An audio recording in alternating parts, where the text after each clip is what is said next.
Hey everyone, and today I want to share with you a meditation around your morning cup of coffee.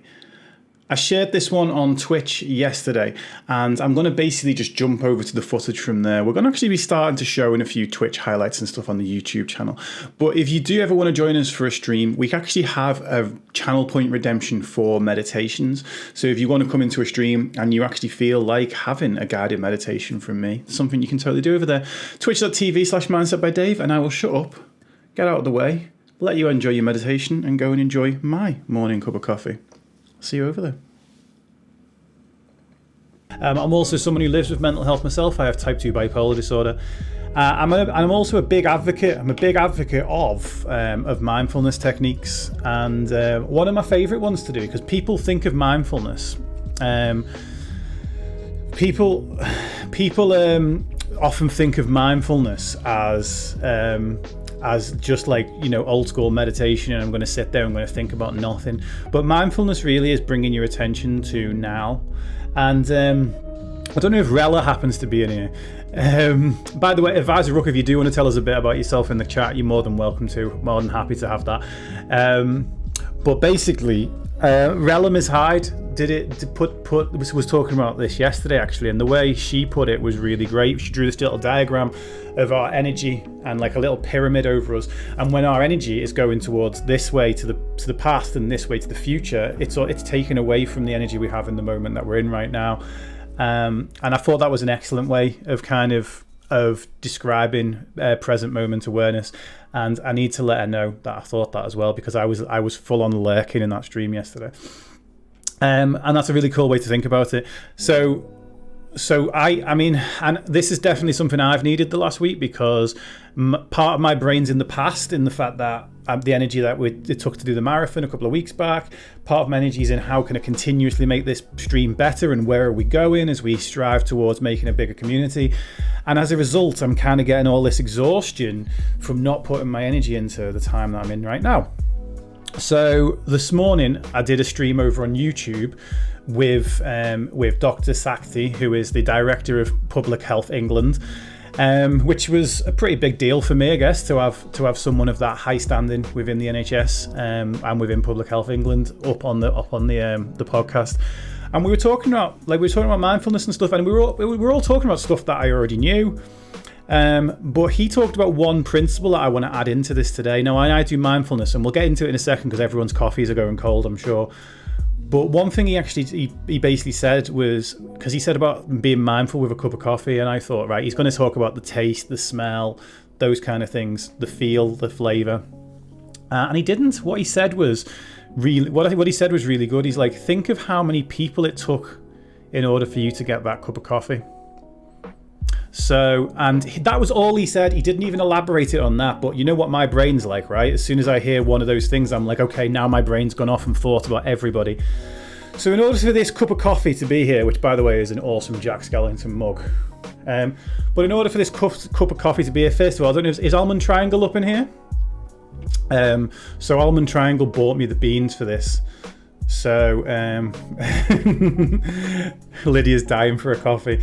So yay, Almond Triangle's here. So Almond Triangle. So there's in terms of like the people I know that played a role in this cup of coffee, I made it using a coffee machine. Tim Burton designed the character that's on it, right? So Tim Burton designed Jack Skellington.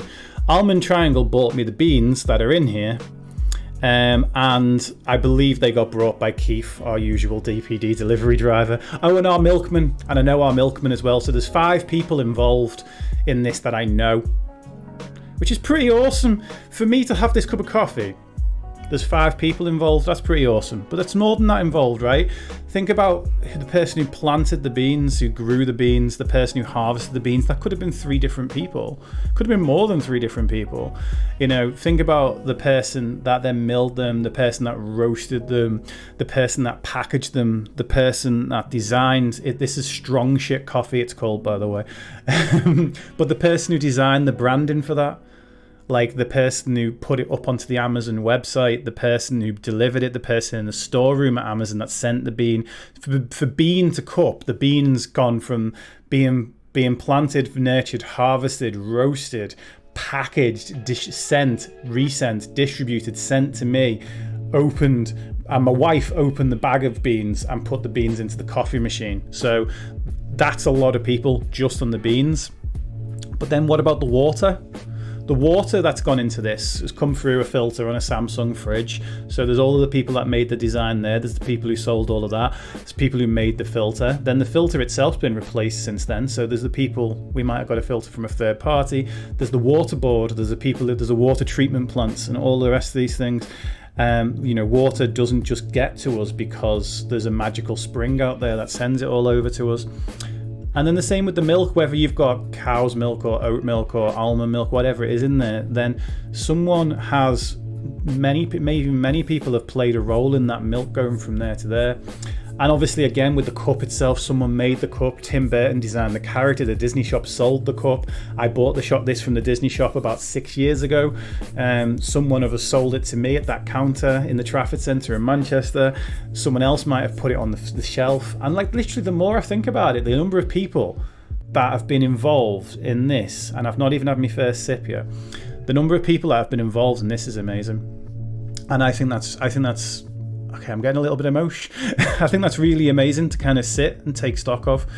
So we're going to do some mindful drinking. This means you get to have your drink in a sec now, right? But first, what we're going to do is take a couple of breaths, grab your drink, hold it in your hands, both hands, wrap your hands around the mug, unless it's too hot. Wrap your hands around the cup and just breathe and feel the weight of the mug in your hand, the texture of the mug, the temperature of it. Because I know that Tinker's got an iced coffee, so that might be quite cold for Tinker. It's really warm for me. And then that's the first sense we're going to connect with is the sense of touch, just the feeling of that temperature. Just take a few breaths, just feeling that touch, just run your fingers along the edge of the mug, just feel the difference in texture, difference in temperature. And then it's still going to be a little bit of time before we take a sip. But what we're going to do, just give this, like when wine drinkers do it, as long as you've got space, give it a little swirl in there and then get your nose right the way in there. Don't be shy. Full inhale.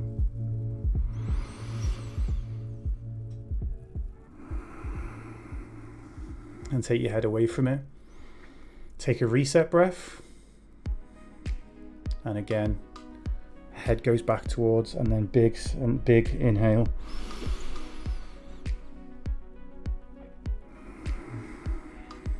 Okay, we are going to sip now, but the first thing, make sure that the temperature is okay for this. But I'll talk you through this before you sip, because what you need to do is you've got different taste buds at different places in your mouth, right? So providing the temperature is not too hot of your drink, you're going to swill it around in your mouth, right? And we're going to actually just let it sit in your tongue for about 3 seconds first, just letting it sit there, then swill it around for about 5 seconds, and then we're going to swallow. Obviously, I'll talk you through all of that now, because once I've got a gulp in my face, I won't be able to do it. So, one more big sniff, and then we go.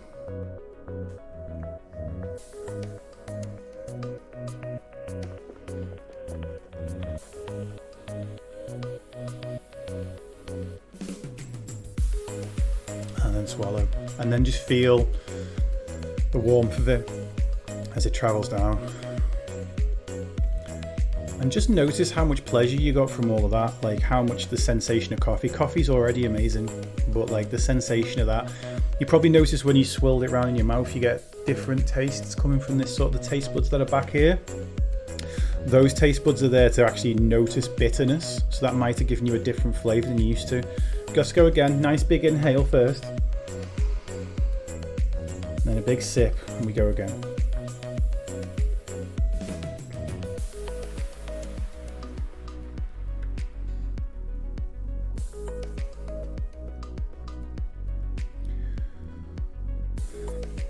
Now just take a breath in and out through your mouth. Just noticing the difference of the temperature of the air travelling through your mouth. Notice how the breath's a little bit colder on the way in. It should be noticeable after the drink. And as you breathe out, it should feel a little bit warmer. If you've got sensitive teeth, you'll notice that difference. And we're just going to take a minute just to sit, take it slow, take it easy, and enjoy our coffee.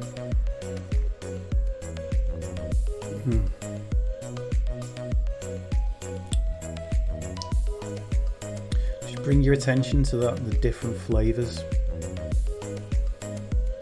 Really embrace that aroma. Really connect with that feeling. We think of coffee and we think of it as being a sensory experience for our taste buds, or maybe we just drink it because we like that caffeine buzz, we like that head rush that comes with it, we want the energy. But the funny thing is, if we were to take the time out to actually slowly enjoy that coffee, we're going to get more energized by doing it.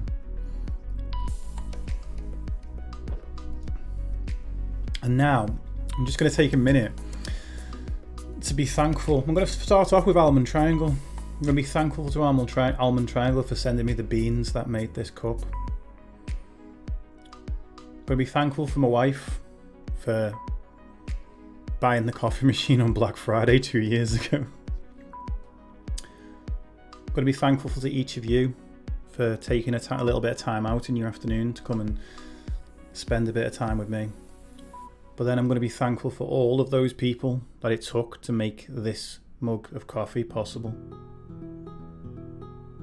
Each of those people out there, probably with a family of their own, with dreams of their own, with ambitions of their own. So that person harvesting that bean might have very little in this world compared to us, but they've done that so that we can have this coffee. That's pretty worth being grateful over, I reckon. Pretty worth taking a pause, because when we take that pause and send that gratitude to that person, we also take a pause and just allow ourselves to just be still for a minute. And it's a delicious experience where Cass has given me a stretch right at the end of it. Whew. How do we enjoy that? Anyone want to share any experience from that? Anything that they found surprising? Take your time, obviously. We're in no rush. Packed coffee if you're interested.